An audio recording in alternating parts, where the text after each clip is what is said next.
What's up, everybody? Zach is back with another episode of Journey to $1 Million. It's a great day overall. The tech is up, semiconductors are up. I mean, sound like a broken record at this point, which is a good thing. S&P 500 was up 1.07%. NASDAQ was 1.31%. Dow Jones was up 0.86%. The 10-year actually pulled back. My portfolio is up 4.5%. Actually, the TNX dropped a lot yesterday. So that's interesting. And I mean, TECL and SOXL, they both finished up more than 5% as of Thursday. And today is going into Friday, so I wouldn't be surprised if we see some taking of the profits because this week was overall a really good week.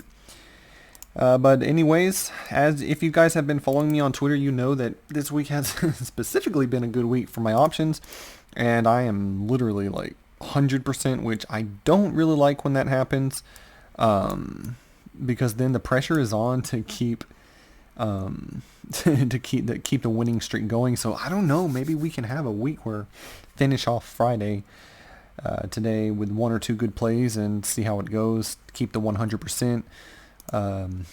Batting 100. But anyways, and then start over fresh next week. But yeah, the pressure is on. I feel it. But anyways, our docu, we hit the docu first. The HD Home Depot, Tesla, Triple Q, the ZS, the GS, then another docu yesterday. Another 4.5 to 5.5. So that was good. In and out for 20-30% profit. And actually the 5.5, it was up more. I think it finished at maybe 8. I take profits at 20%. Sometimes I'll stack it if I have more than one contract, 20, 50, 7,500, something like that.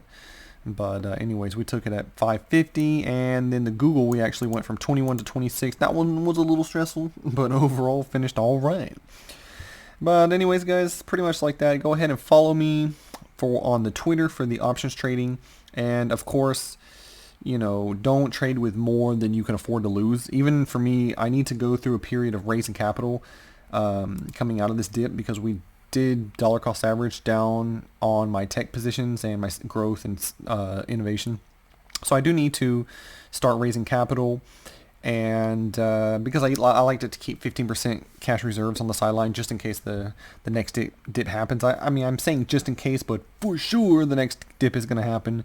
So we need to be ready for that, But nevertheless, it was a pretty good day yesterday. I was up about 4%, and my portfolio is all-time highs. Yesterday we finished at 755,000. I think. Let me double check on this right now. I'm at, in the aftermarket, I'm like 758 or something like that. So feeling pretty good. Gotten out of the dip, bought the dip. We came out pretty good.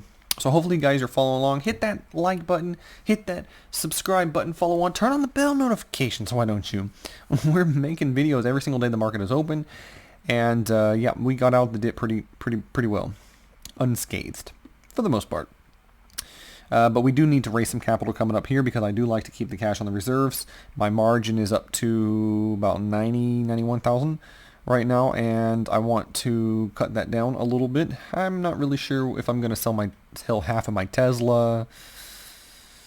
It's probably my Arc Leaps once I turn 30-40% on those. Hopefully. But anyways, I'll decide that later. Now, today is not the day. But nevertheless, the options I want to go over for today. Let me make sure I'm recording the screen. Okay, so the first one is SEC. Actually, this company, let's go ahead and pull this up. If it'll come up.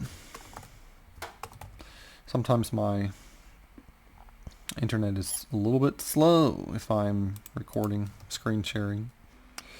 C Limited is a consumer internet company. The company has developed an integrated platform consisting of digital entertainment, electronic commerce, and digital financial services. So I don't know if you guys are familiar with this, but I like this stock.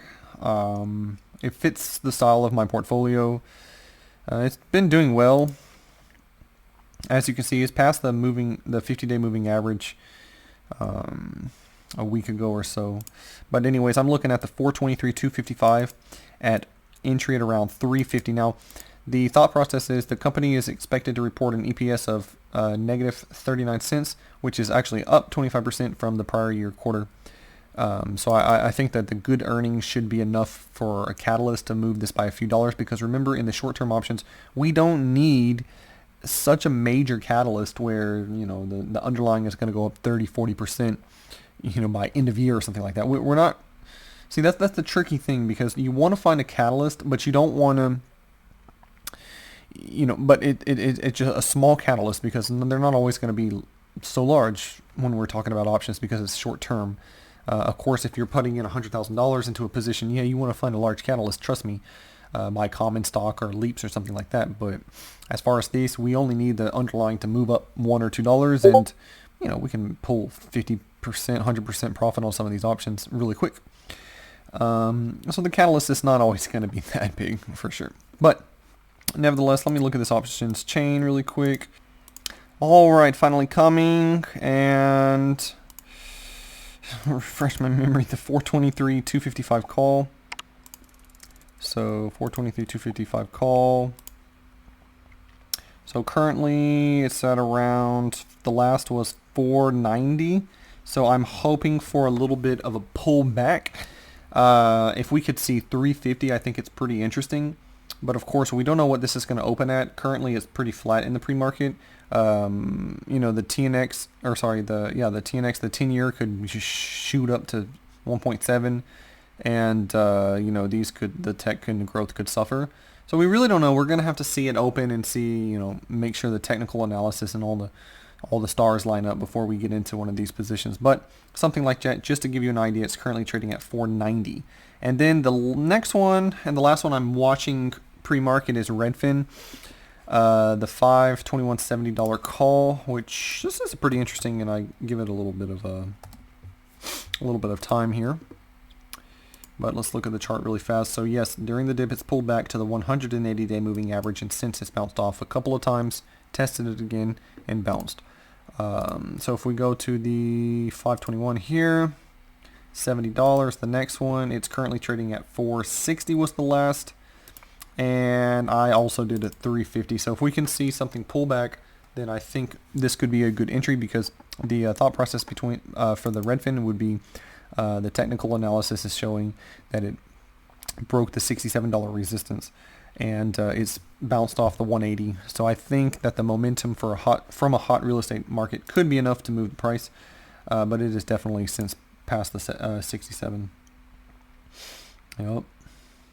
So I think something like that. I mean, again, not such a big catalyst for those. I'm going to be looking at some other ones. This is earnings season, and just overall see how we feel on some of these positions and whatnot.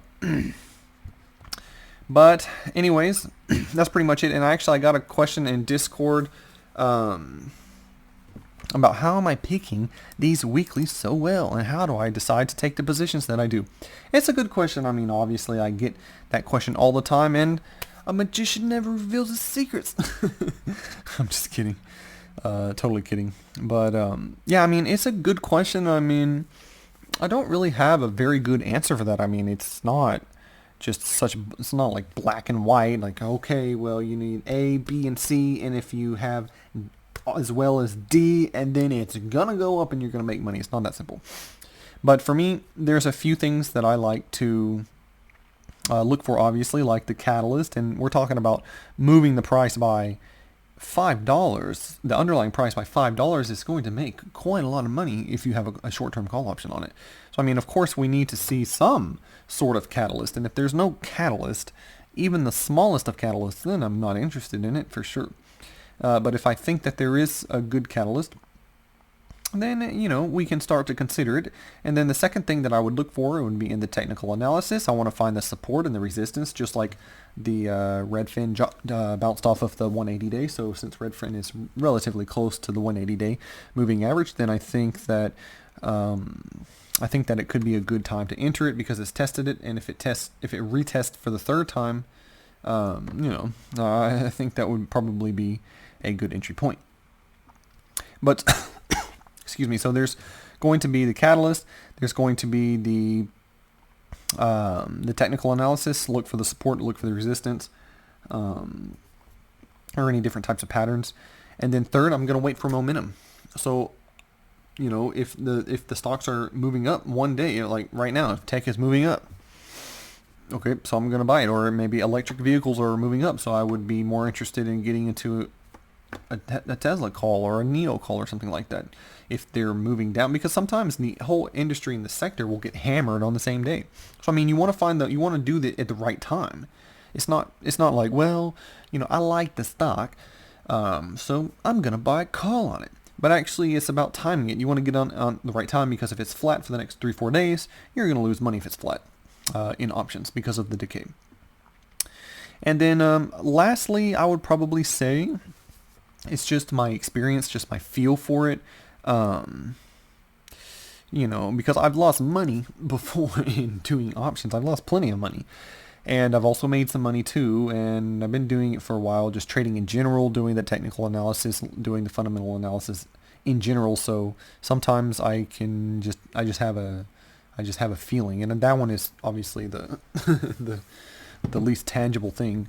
But you know, hey, sometimes you're hot, sometimes you're not. It's just kind of how it is. But anyways, guys, I hope that answered your question. That was in the VIP section of the Discord. The question was coming from there. So guys, if you want to have some awesome conversations, or if you just want to get in touch with me, ask me an awesome question, or you can scroll back through the VIP section, see all the questions that everybody has asked. Maybe you can learn something. But anyways, it's all free, so it doesn't really matter. Hit the link in the description for the Discord while you're down there. Smash the like button. 1,000,000 likes on this video, and I'll make another video. And subscribe too. But remember, guys, follow me on Twitter. Those entries for the options, that's not necessarily what I'm going to do. That's just what I'm thinking about in the pre-market. Of course, we're not going to know until it opens. But anyways, guys, don't forget to smash that like button, and I'll see you on the other side. Peace.